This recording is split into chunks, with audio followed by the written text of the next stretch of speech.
Hello Sherry's fans, welcome to Back of the Net. My name's Sam. It's a big weekend for AFC Bournemouth. It's a long drive to Turf Moor. We face the Clarets, Burnley, for what is a 1 PM kickoff on a Sunday. Some fans are leaving Weymouth, if you're on the coach, 2:45 AM.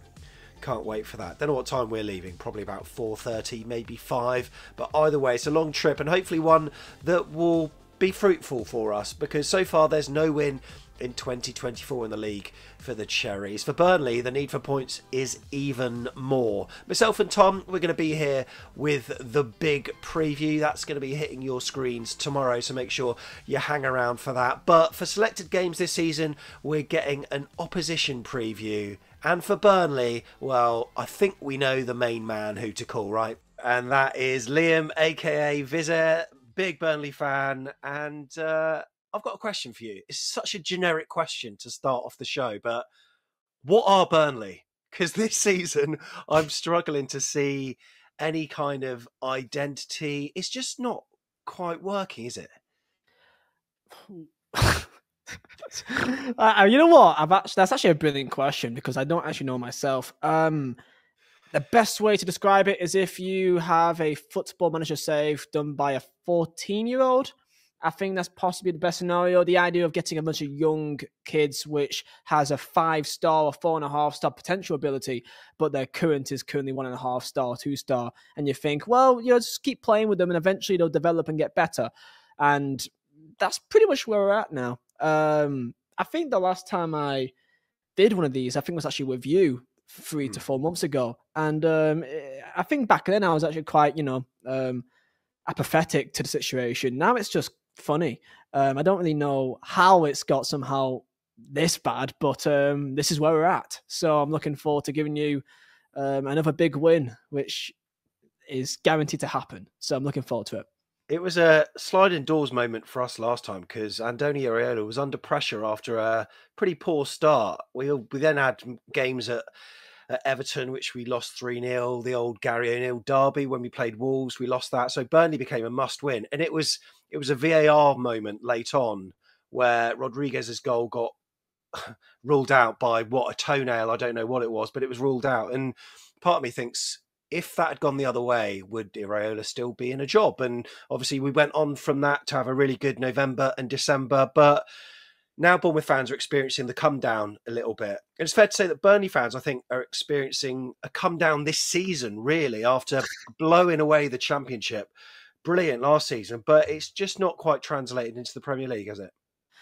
No, not at all. And one thing that I guess people fail to realise is that I'm hearing a narrative from people outside of Burnley, along the lines of, Vincent Kompany is trying to play the same style of football that he played in Championship in Premier League. It's not the case at all. We've completely abandoned that entire philosophy by October time. I think by the time we played against you, we kind of adapted to a kind of 4-4-2 system, try to be a little bit more conservative, but in reality, we just completely lost any identity whatsoever. We don't really have one right now. I can't tell you what it is. You sent me an image earlier today about, does your wide players, did he swap sides? Because they look a bit narrow. It's like, I don't know what they do anymore, mate. We've got some talented young players. However, they just simply, it feels like they don't know each other. It's a group of individuals, and that's kind of where we're at. And it's just each game I go into, it's more of I hope this player has a good game. And that's it. I don't really have any hopes of winning. On match day tomorrow, I'd be like, and Sunday, it'd be like, okay, yeah, maybe something can happen. But that's just you being a delusional fan at this stage. So, if you're a player and you've been learning and you've kind of had a whole season in the Championship where you've been brilliant and you're then playing in the Premier League, and then after a couple of months, the manager then almost rips up his own philosophy and tries to be maybe a bit more purposeful and pragmatic. I wonder what kind of confidence that puts, gives the player for their own manager if he's changing the style halfway through the season. And either way, it's not really had any effect, has it? Not too much. There were some performances in December time, and most of them still left us with a defeat, that we felt like, okay, well, at least we're in the games, at least we're competitive. Villa away was a good example of that, and we got robbed by a disgusting penalty at the end, and that was just the game that epitomizes our season, really. Good performance all around, but still come up with nothing. Fulham away, that second half was the only real hope, the only real bit of happiness we've had this year. I felt like things could maybe come together.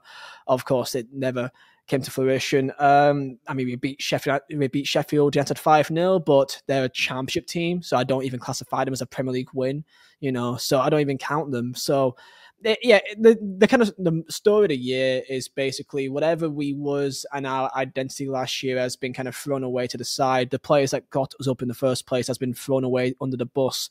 In our match against Arsenal last week, only one player, and that starting 11, was actually in our team last year. It's a completely new team with a new style of football, which no one can tell you what it is. And it looks like that on the pitch. And it's a strange one, because you would think in this situation, Vincent Kompany should have the most, he should be on the edge, he should be on the chopping block, but it feels like he's got the more secure job in the Premier League. And that is how it feels. And when you got your board, your chairman, when we got promoted last year, saying that he's the prettiest girl in town and you're just waiting for him to move on because you don't feel like you deserve him. That's a quote by our chairman. Of course, he's not going to be at threat. Of course, he's not going to be sacked, because we think that he's bigger than the club. And that's how it feels right now.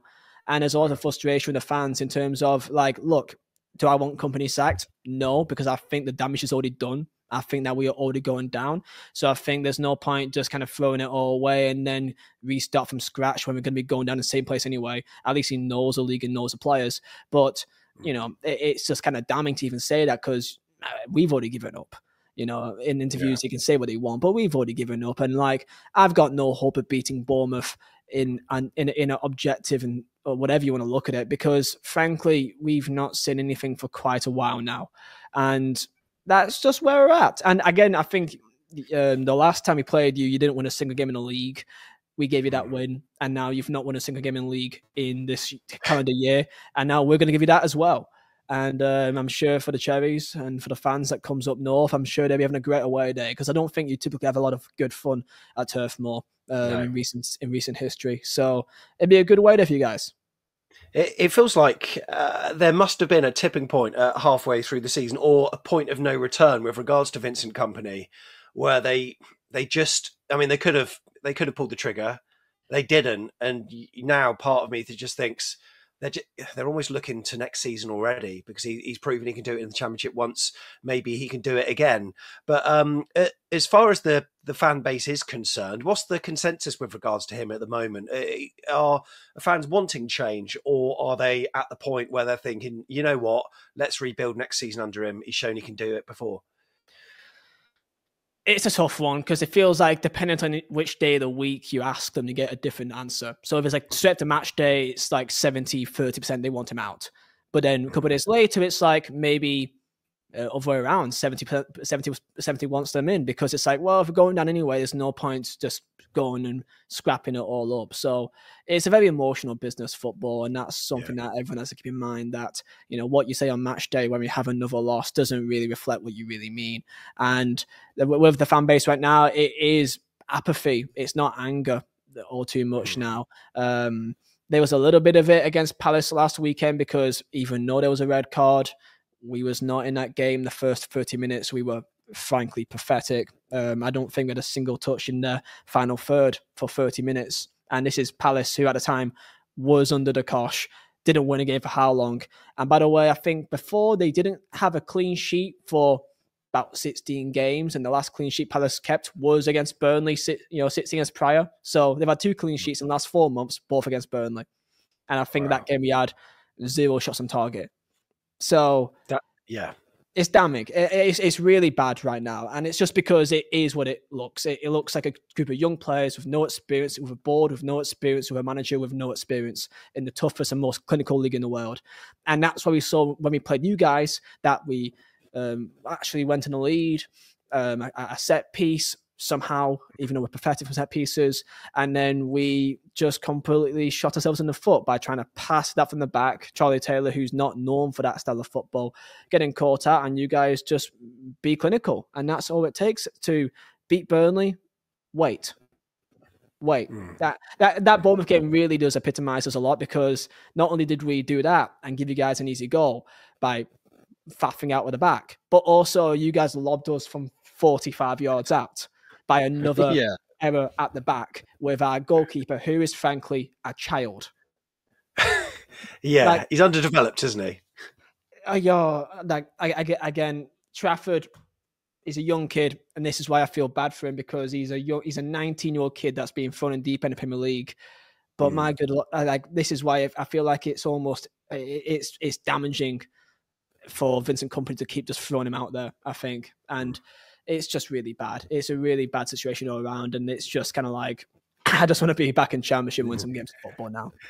You must be looking at teams like Luton, for instance, who seem to have developed this siege mentality. They've got a clear identity, and I know that the FFP decision with Everton has created more of a gap for them with survival. But with FFP still in the mix for Everton again, and maybe Nottingham Forest, they've still got a fighting chance. But they seem to be putting in performances. Maybe results aren't coming, but you sense there's an opportunity that they can come with Luton. But with Burnley, is it almost a case of waking up every Saturday and thinking, "Oh, it's another loss"?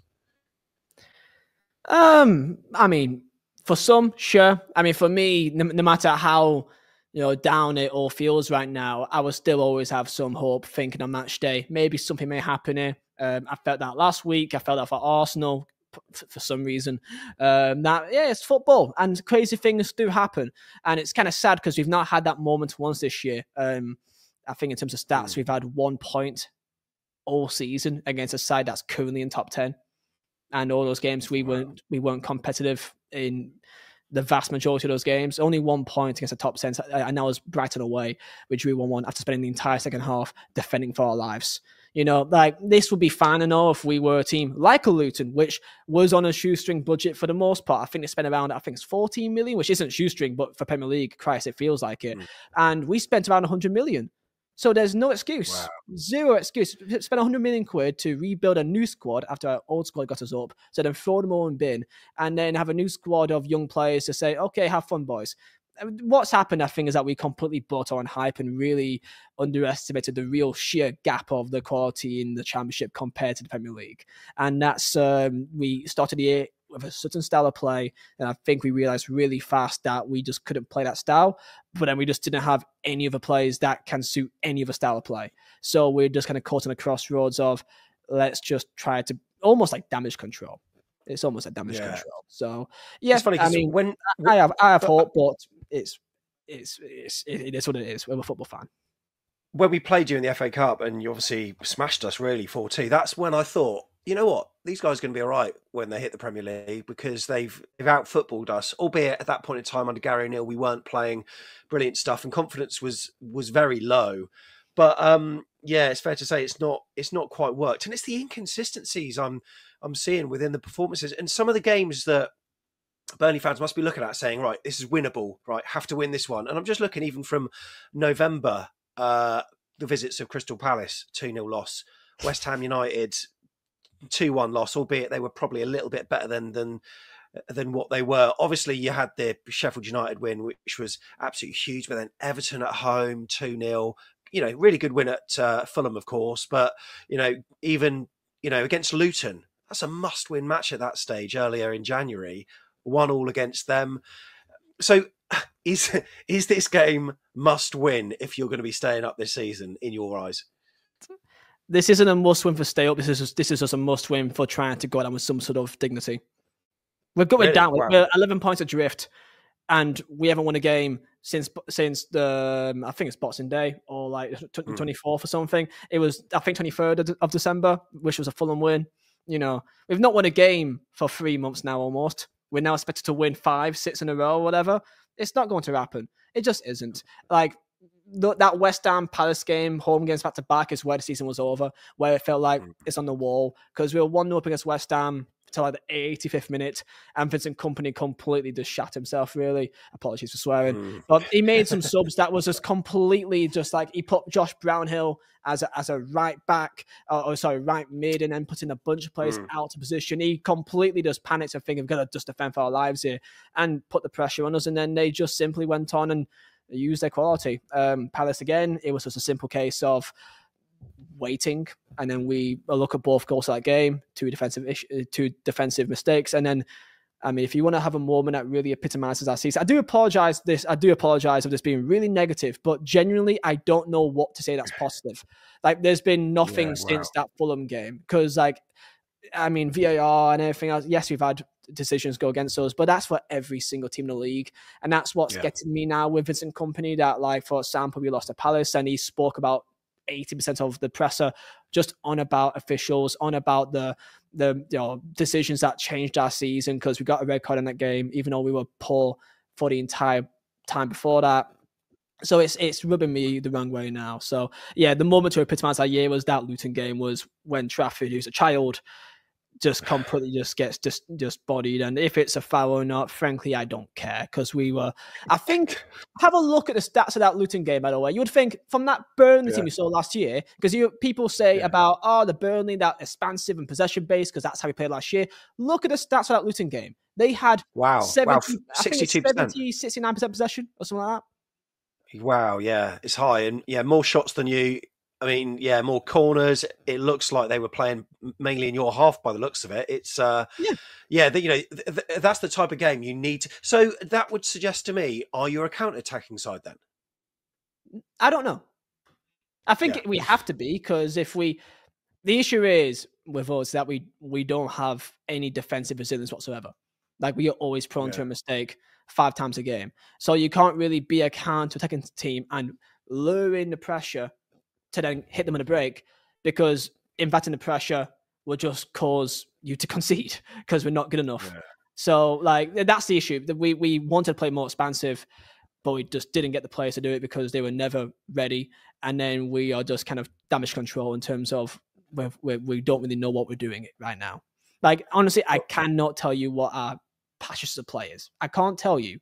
It feels like it's kind of, like, I don't know, honestly. Like, I wish I had more to say to you, more positivity here, but I genuinely don't know what to say. And I want to give one thing to your followers. If you want to have a laugh, if you see the lineup on Sunday have both Trafford and Amdouni in it, have a look at the Burnley Twitter hashtag, hashtag Twitter Clarets, and just have a look at the complete fume. It will be, the turf will be absolutely toxic before the ball is kicked, if the lineup is pretty much the same as Palace, because people are fed up now. Is that translating in terms of the atmosphere at Turf Moor? I mean, we've already been there. We've always been there before, and it's been a tough place to go. And, the crowd are raw. They get behind the team. They're loud. Is it very much despondency within the fan base at the moment? Or is it still, very loud there? What's the vibe like?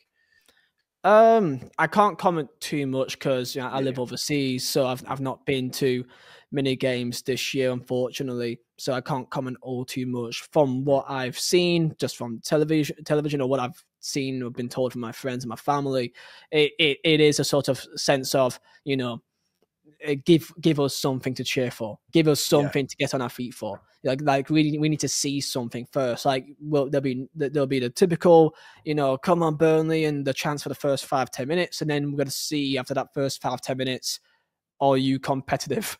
Let's see if we're in. And then if we start the first 5-10 minutes pretty well, then there'll be a bit of, come on lads, show something, and then there may be something happening there.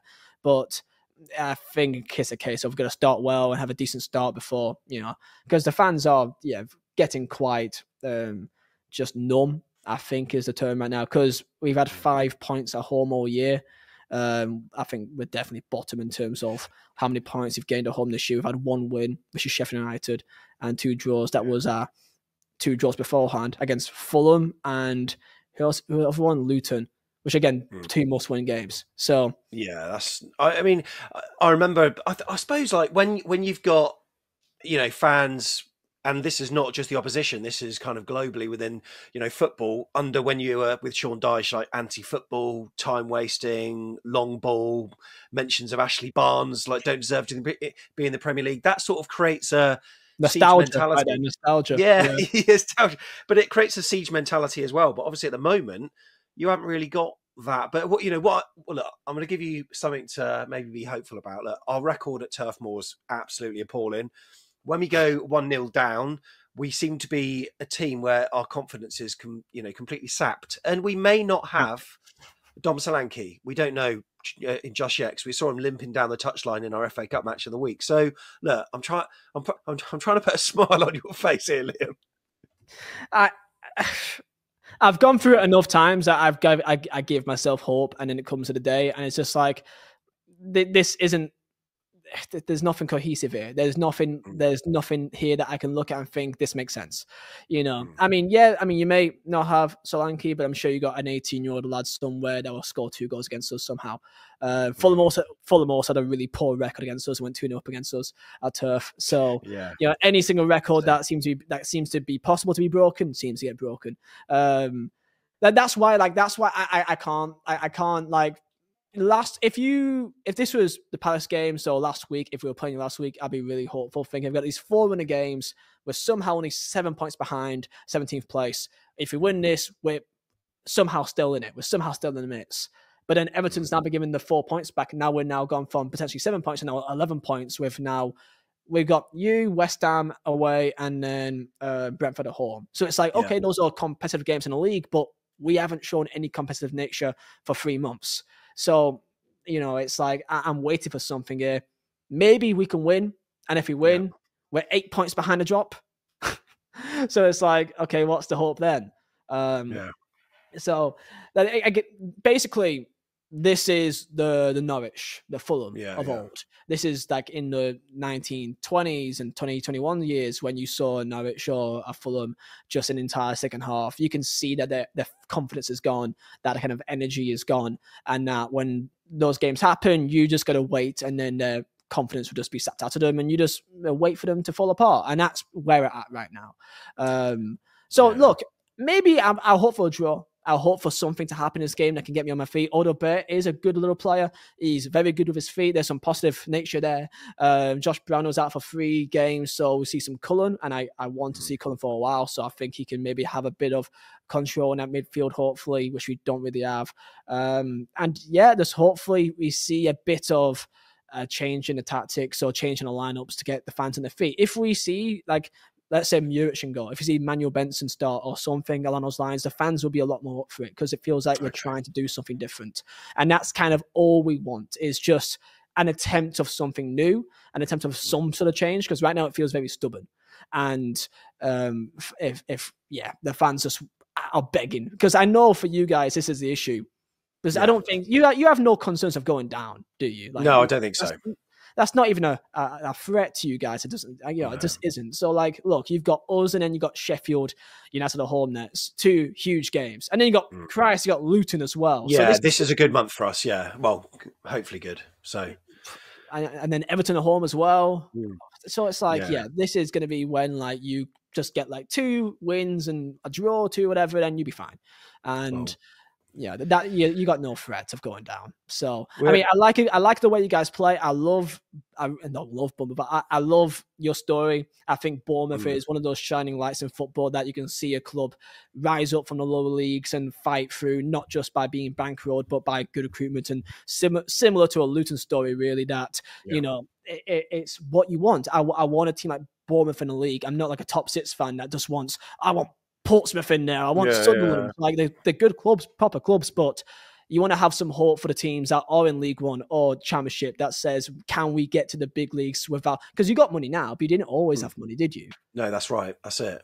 Yeah, no, you know what? I would get that, because people always say, "Oh, well, you spent more money than AC Milan or some bids like a year ago." It's like, yeah, but that's not Bournemouth of old. That's not no. Mark Pugh there with the lovely print that I made in the background. That wasn't Bournemouth then, So.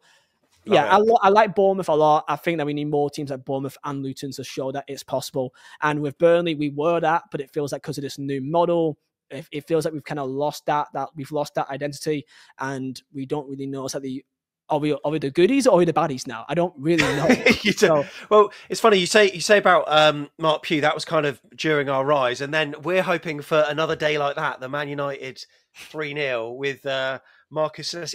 By the way, tell me about Mazzala, because it's doing bits at the moment, isn't it? It's fantastic, Prince. Yeah, I mean, I'm quite surprised, because when I first made it, it was just kind of like a sort of passion project kind of thing, like a little thing to add to the channel. I mean, you can probably see in background there's a ton of them because it's my own stuff. I'm not an Arsenal fan, but I think it's a cool print, so I just thought I'd get it for myself. It's just, I got my YouTube channel, and I felt like it was something nice to add alongside with it, and it's kind of become its own sort of thing, and hopefully you can crack on. And I really hope some teams that aren't the typical teams wins the Premier League or the Cup. So, if like, I don't know, Aston Villa goes on and wins the UEFA Conference League, that'd be a great day for all involved. So I'm looking forward to that. But I mean, your guys' support's been great. And it's really amazing as well to see so many footballers like Mark Pugh himself reach out and also want a print of it, of his goal v Bolton. And I find that really humbling. I think also a few... Kiefer Moore as well, didn't he? Kiefer Moore, I think there's a barber that does a lot of the Bournemouth lads. He reached out, and I think he ordered quite a few prints actually to give to the Bournemouth lads. He just sent me a picture of Kiefer Moore, but I think there's a few others.